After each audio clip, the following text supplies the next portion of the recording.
Ian Harris lived in a little thatched cottage in the shadow of an ancient hill fort known as Beacon Hill. In fact, he'd always lived under the shadow of one thing or another. As a boy, it had been the darkness cast by his mother and her various indifferent lovers. As a young adult, it had been the gloom of working under a succession of exploitative employers. And then in recent years, he'd suffered even further under the withering shadow of his ever-scorning spouse. She'd been an immovable force for sure. But not anymore. Because at that precise moment in time, his wife's body was most definitely moving. Maybe not of its own volition, but moving nevertheless. Although Harris's stature was no larger than his meager set of life accomplishments, he'd somehow found an extraordinary reserve of stamina.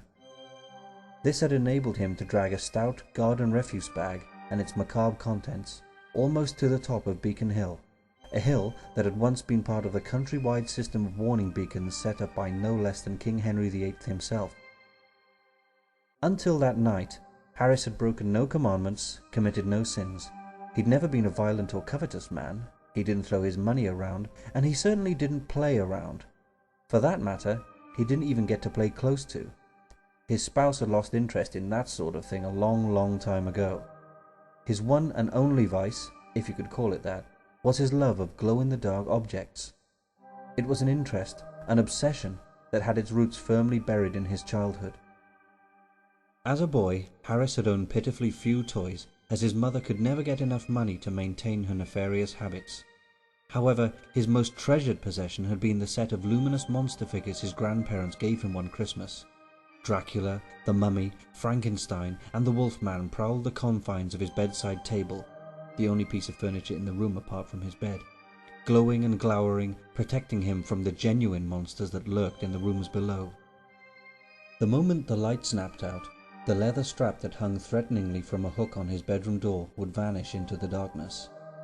Only the comforting glow of his guardians would remain, a glimmer of hope in the darkness.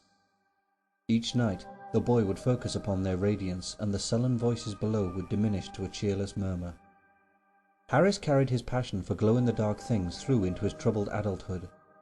Within a week of starting work, he'd moved into a rented flat, which he then proceeded to fill with luminous objects, from watches to fishing floats, from garden ornaments to kitchen implements. He could always find his keys in the dark by the red tritium keyring which glowed like a single baleful eye, and he never had trouble locating the toilet light thanks to its luminous green light pull. And he was especially proud of this one. He could effortlessly navigate his entire flat in the pitch black of night by using nothing other than the glow-in-the-dark stars he'd stuck all over the ceilings. It somehow made him feel important, like an explorer of old. The very evening that Harris had first met his wife, he'd been sporting a t-shirt emblazoned with a glowing radiation symbol, the same shirt he happened to be wearing on the night of his journey to the top of Beacon Hill. Up until the day of their wedding 6 months later, the woman had hungered for his company, a genuine craving too, much like that of a black widow hungering for the banquet to come. On their wedding night, Harris had made the mistake of attempting to use a glow-in-the-dark condom. "Get that bloody thing away from me," she'd said. "I'll have none of that nonsense." She'd spent her prenuptial months gauging the man's weaknesses, and now the gloves were coming off. "Yes, my love," Harris had said. Finally reaching the summit of Beacon Hill, Harris deposited the heavyweight bag amongst some logs he'd arranged there earlier. He struck a match, reveling in the brief energetic burst. A firelighter poked out like a bleached bone from some kindling lodged beneath the bag. He introduced the match to it, and moments later, flames began to dance around the smaller sticks. After a few minutes of careful attention, the fire was roaring away beautifully. "I've had enough of your bloody stupidity," she'd said. "It's all got to go. It's me or your pile of glowing crap." "Yes, my love." The wind suddenly changed direction, driving acrid smoke into Harris's face.